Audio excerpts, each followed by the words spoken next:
Hello, Shankarrao గారు ఉన్నారా? లేరమ్మా, ఆయన రాలేదమ్మా. ఆయనకు ఒంట్లో బాగాలేదట్టమ్మా. ఒంట్లో బాగాలేదా? అదే, సరే, థ్యాంక్ యూ.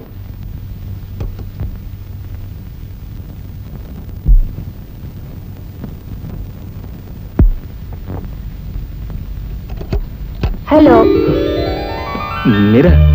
ఏమిటైనా వచ్చారు? రండి. అదేంటండి మీరు రండి పొండి మాట్లాడుతున్నారు? సరే, మర్చిపోయాను. ఆఫీస్కి ఫోన్ చేశానండి. మీకు ఒంట్లో బాగాలేదని తెలిసి జ్వరం. వెంటనే పరిగెత్తి వచ్చేసాను. చాలా థ్యాంక్స్. డాక్టర్ని చూసారా? డాక్టర్ని చూడాల్సిన అర్జెంట్ ఏం లేదు. అలా అనకండి, నేను వెళ్ళి డాక్టర్ని తీసుకుని. అక్కర్లేదు. చూడు, ఈ జ్వరాలకి మనం మందులు ఇచ్చి మర్యాద చేసామనుకో, ఇక్కడే పర్మనెంట్ గెస్ట్ లో తిష్టేసి కూర్చుంటాయి. అదే మనం ఏ లంకడం చేసి మర్యాద చేసామనుకో, బాబోయ్ ఇక్కడ ఉంటే ఆహారం కూడా దొరకదని పారిపోతుంది. పర్వాలేదే, మీరు ఒంట్లో బాగాలేనప్పుడు కూడా హాస్యాలు చేస్తున్నారు. వేరే హాస్యాలు రావు కదా.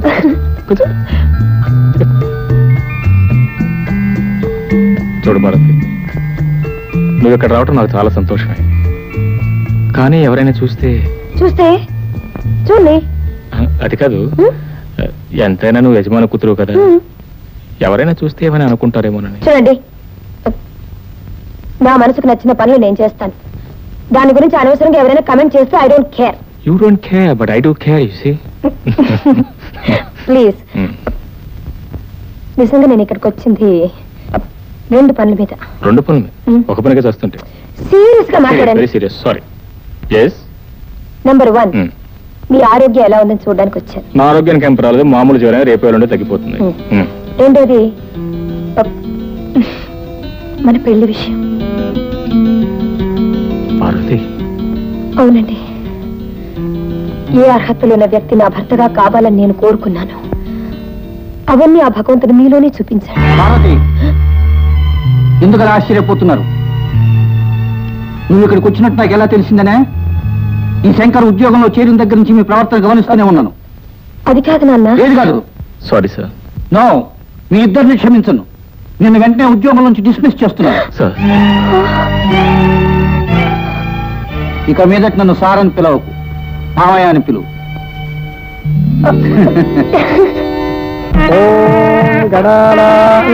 గణపతి కుంభవామహే కవిం కవీనాముపమశ్రవస్తమం జ్యేష్ఠరాజం బ్రహ్మణాం బ్రహ్మణస్పతాన శృణ్వన్నోతిభిశ్చేదతాదనం మహాగణాధిపతయే నమః. సర్వోపచార పూజాం సమర్పయామి. ఓం మాంగళ్యం తంతునానేన మమ జీవన హేతునా కంఠే భద్రాని శుభగే త్వం జీవ శరదాం శతం. మాంగళ్యధారణ ముహూర్తస్తు ముహూర్తోస్థితి భవంతో మహాంతో న గృహంతో. పార్వతి, నిజానికి నేను ఎంతో అదృష్టవంతుడిని. నీ అంత చదువు, సంస్కారం ఉన్న యువతిని నా జీవిత భాగస్వామిగా పొందగలిగాను. ఈ విషయంలో నేను అలాగే అనుకున్నాను. Thanks. Thank you very much. Parvathi, నువ్వు గొప్పగా చెప్పుకోగలిగే కానుకలు నేనేమి ఇవ్వలేకపోయినా, నేను అపురూపంగా చూసుకుంటున్న ఈ చిరు కానుకను నీకు బహుమానంగా ఇస్తున్నాను.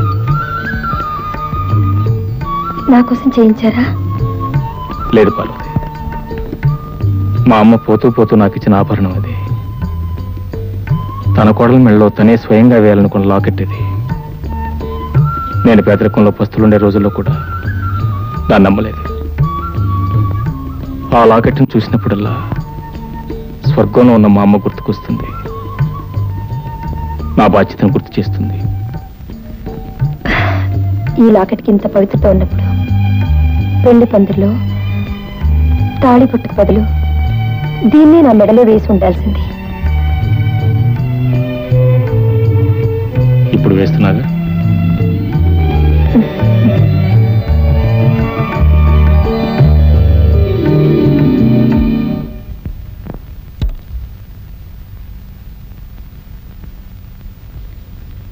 ఏమండి ఒక మాట, ఎక్కడ బయలుదేరుతున్నారు? అరే, నీతో చెప్పలేదు కదా. నా ఫ్రెండ్ ఢిల్లీ నుంచి రాజధాని ఎక్స్ప్రెస్ లో వస్తున్నాడు. స్టేషన్ బిల్ రిసీవ్ చేసుకోవాలి. స్టేషన్ కార్ పంపించొచ్చు, ఒక్క నిమిషం కూర్చొని కాదు, వాడు నాకు కేవలం స్నేహితుడే కాదు. ఇవాళ నేను ఒక మనిషిగా నిలబడగలిగానంటే వాడే కారణం. వాడు నా దేవుడితో సమానం. అంత పెద్ద చరిత్ర ఉందన్నమాట. Oh yes. అంత గొప్ప ఫ్రెండ్ ఎవరో నేను చూడొచ్చా? Okay, you are most welcome. వాడు ఎలాగో మన పెళ్లి రాలేదు కదా, నువ్వు కూడా చూసినట్టు ఉంటుంది. వెళ్లే ముందు ఒక శుభవార్త, ఇటు రండి. నిజం? నిజంగానా? Come come. ఈ రోజు మార్నింగ్ డాక్టర్ కన్ఫర్మ్ చేశారు. Very good, then congratulations to me. సరే. అదేంటో కంగ్రాచులేషన్స్ చెప్పు, థ్యాంక్స్ చెప్పు. సిగ్గింది. అవును, నీకు ఆడపిల్ల కావాలా మగపిల్లడు కావాలా? ఇద్దరు కావాలి. ఇద్దరు అంటే ట్విన్స్, కవల పిల్లలు. Okay, let us celebrate it. అవతల పార్టీకి వచ్చిన వాళ్ళందరూ అయిన వాళ్ళు ఆత్మీయులు, ఆస్తిపరులండి. అవతల చావు బ్రతుకుల మధ్య కొట్టుకుంటున్నది నా మిత్రుడిన సంగతి మర్చిపోకు. ఆయన నా దృష్టిలో దేవుడు, కానీ అతను నా దృష్టిలో ఒక దుర్మార్గుడు, మోసగాడు.